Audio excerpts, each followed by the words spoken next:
ओम परमात्मने नमः। प्रिय बंधुओं नमस्कार। पिछले वीडियो में श्रीमद् भगवद गीता के अध्याय 3 के श्लोक संख्या 27 से 35 तक पर चर्चा की गई थी। इन श्लोकों में भगवान श्री कृष्ण ने अर्जुन को जीव के द्वारा नियत कर्मों को करने, स्वधर्म का पालन करने तथा श्रेष्ठ आचरण को धारण करने का उपदेश दिया है।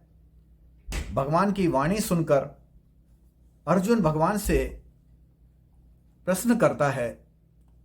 अर्जुन उवाच अथ केन प्रयुक्तो अयं पापं चरते पुरुषः अनिच्छना अपि वार्ष्णेय बलादेव नियोजिताः। हिंदी अनुवाद इस प्रकार है। फिर किससे प्रेरित होकर मनुष्य करता है यह पाप, बिना इच्छा के भी बलात् ही पाप कर देता है, हे वार्ष्णेय। अर्जुन भगवान श्री कृष्ण से पूछ रहा है कि हे वार्ष्णेय, किससे प्रेरित होकर मनुष्य उसकी अपनी इच्छा के ना होते हुए भी बलात् ही यह पाप कर्म कर बैठता है। भगवान कहते हैं काम एस क्रोध एस रजोगुण समुद्भव महासनो महापापमा विद्धि एहि वैरणम। हिंदी अनुवाद है काम क्रोध हैं ये रजोगुण से उत्पन्न हुए हैं, बहुत खाने वाले महान पापी वैरी जानो इन्हें। भगवान कहते हैं कि ये रजोगुण से उत्पन्न हुए काम और क्रोध हैं जो पाप कर्म करा देते हैं। कामना के पूर्ण न होने पर क्रोध आ जाता है। कामना को बहुत खाने वाला यानी कभी भी तृप्त न होने वाला कहा गया है, जो महान पापी है, क्योंकि यह मनुष्य का परम शत्रु है। इसे मनुष्य का परम शत्रु जानिए। व्यक्ति की सभी कामनाएं कभी भी पूरी नहीं होती। कुछ कामनाएं पूरी होती हैं तो कुछ नहीं, और जो कुछ पूरी हो भी जाती हैं तो भी मनुष्य की उससे तृप्ति नहीं होती। वह फिर से उनको प्राप्त करने की इच्छा करता है, और जब कोई कामना पूरी नहीं होती उसके बार बार प्रयास करने के पश्चात भी तो उसे क्रोध आ जाता है, और क्रोध की स्थिति से मनुष्य सम्मोह की स्थिति में पहुंच जाता है। उसकी बुद्धि भ्रष्ट प्राय हो जाती है। उसे समझ नहीं आता है कि क्या करना चाहिए या नहीं करना चाहिए। विवेक नष्ट हो जाता है। उचित अनुचित क्रिया में वह भेद नहीं कर पाता है। ऐसी अवस्था में वह गलत कर्म कर बैठता है जिससे पाप बन जाते हैं। इसी कारण कामना को महापापी और मनुष्य का परम शत्रु कहा गया है। भगवान श्लोक 38 में कहते हैं धूमेन आविर्यते वह्निर्यथादर्शो मलेन च यथोलभेन आवृतो गर्भस्तथा तेनदम आवृतम।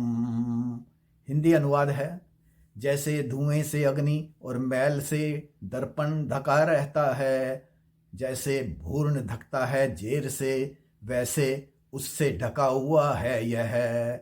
यहाँ उससे का मतलब कामना से है, और यह ज्ञान को कहा गया है।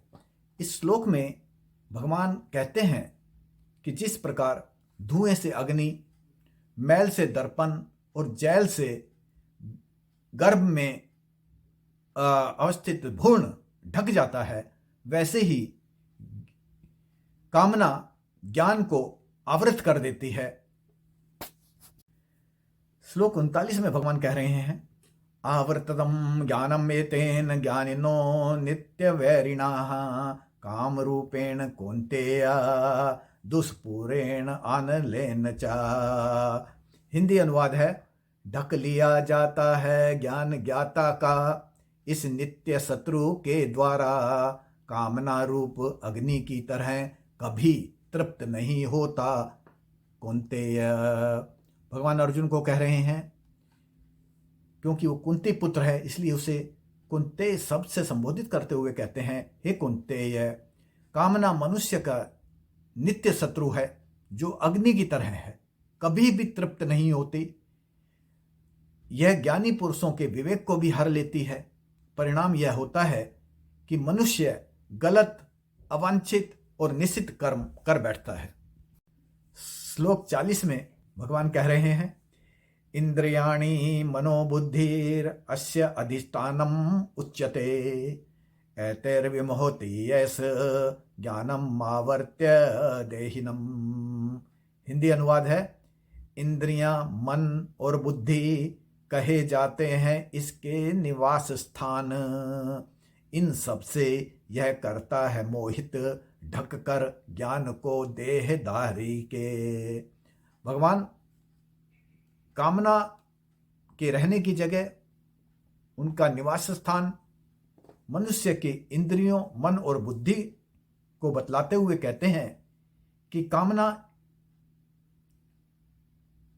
इन सब के द्वारा, यानी इंद्रियों, मन और बुद्धि का उपयोग करते हुए शरीरधारी के ज्ञान को ढककर उसे मोहित कर देती है।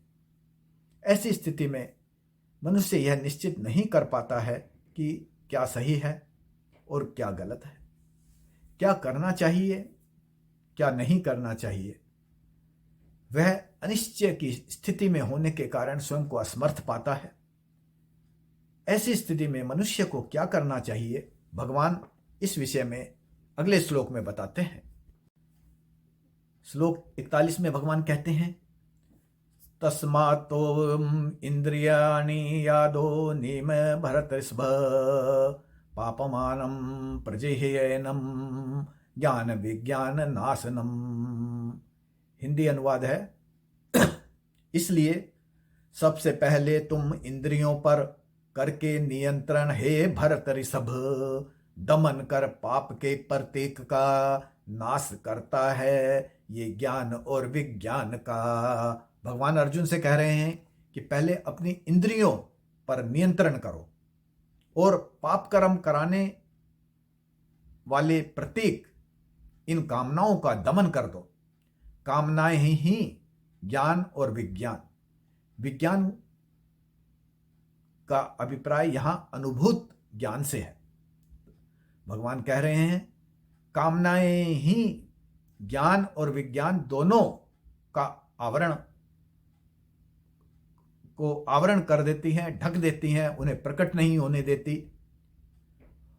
और इस कारण मनुष्य अज्ञान और मोह की स्थिति में जीते हुए सुख दुख उठाता रहता है।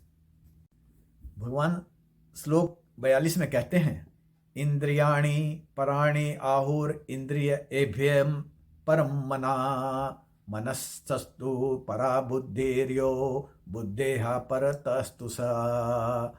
हिंदी अनुवाद है, इंद्रियों को श्रेष्ठ कहा जाता है, मन श्रेष्ठ है इंद्रियों से, मन से भी श्रेष्ठ है बुद्धि, किंतु बुद्धि से श्रेष्ठ है वह का अर्थ यहाँ पर आत्मा से है। भगवान कहते हैं कि इंद्रियों को श्रेष्ठ कहा जाता है, लेकिन मन इंद्रियों से श्रेष्ठ है और मन से श्रेष्ठ बुद्धि है तथा बुद्धि से भी श्रेष्ठ आत्मा है। भगवान श्लोक 43 में कहते हैं, एवं बुद्धे परम बुद्धत्वा संसत्तभ्य आत्मनम आत्मना जहि शत्रुम महाबाहो काम रूपम दुरासदमम।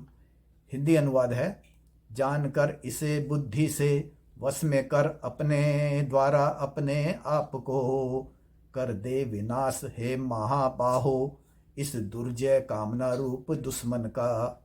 भगवान कहते हैं कि हे महाबाहो अर्जुन, अपनी बुद्धि विवेक से बहुत ही मुश्किल से जीतने में आने वाले इस कामना रूपी शत्रु को जानकर अपने आप को वश में करते हुए, यानी अपने मन, बुद्धि और इंद्रियों को वश में करते हुए इस शत्रु का विनाश कर दे। आज की चर्चा का सार यह है कि मनुष्य काम वासनाओं के वशीभूत होकर अपनी इच्छाओं की पूर्ति के लिए अच्छे बुरे कर्म करता रहता है और कामना की पूर्ति के लिए वह सही और गलत कर्म के भेद को ना समझते हुए बुरे, गलत और निषिद्ध कर्मों को कर बैठता है, जिससे पाप बन जाते हैं। इस प्रकार पाप कर्मों का मूल, उनकी जड़ कामनाओं का होना है। अतः पाप कर्मों के विनाश के लिए यह आवश्यक है कि कामनाओं का ही नाश कर दे, उन्हें पैदा ही ना होने दें। लेकिन यह तभी हो सकता है जब मनुष्य शुद्ध ज्ञान के द्वारा अपनी बुद्धि को शुद्ध कर ले और शुद्ध बुद्धि से अपने इंद्रियों, मन और शरीर को नियंत्रित करते हुए विषय भोगों को भोगने के लिए बाह्य संसार में न जाने दे। इसके साथ ही अध्याय 3 का समापन होता है। अध्याय 4 को निकट भविष्य में आपके समक्ष रखने का प्रयास किया जाएगा। आपके सहयोग की अपेक्षा है।